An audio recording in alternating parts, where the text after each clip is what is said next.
lose all my notes. So it's going to be a little bit win. I'm going to wing it. Thank you all for coming.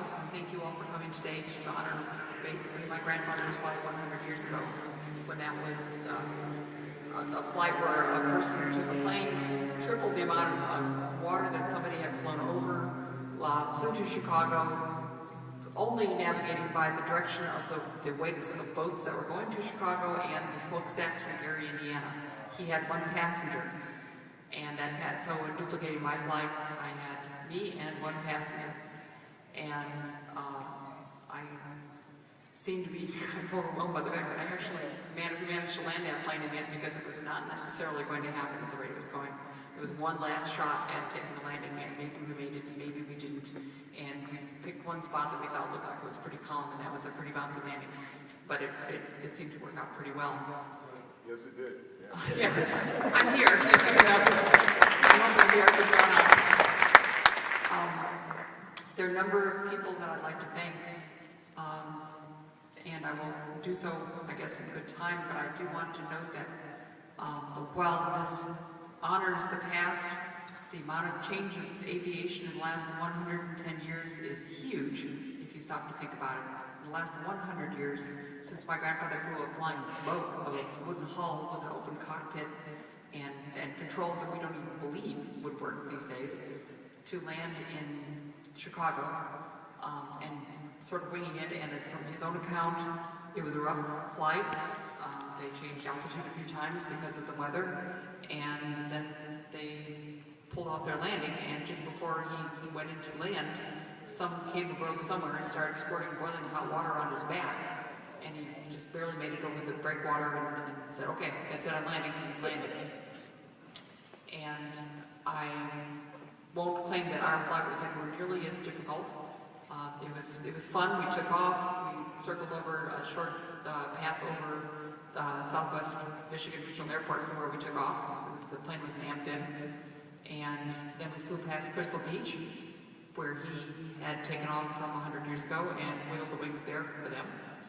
And then flew across the lake, using a lot more navigation than he had available. It was a beautiful, beautiful, clear day flight. It was just amazing. Probably halfway over, we saw the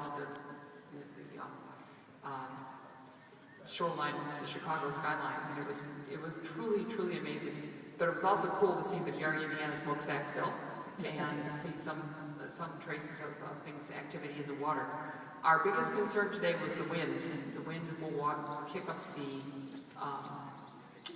the water for the landing site, and when we circled, there was no guarantee that we were going to land. I can tell you that. We had already planned that we'd go into what used to be Palawaki, I guess now Chicago Executive Airport. There was no guarantee that we were going to land at all, and we just said, we'll play it by ear. And my co-pilot and instructor, Derek DeRuyter, I said, I will bow to your knowledge. He has 4,000 hours flying time and sees planes. I have 7. I said, I'll bow to your wisdom. So we spent some time circling and looking and trying to avoid tourist boats, and finally decided that we would take one last pass at it to see if we could go into one spot and hope that it was smooth enough to be able to pull off the landing. And we did. And that was a powerful plane, mutual effort. It was great. And so I'm happy to be here.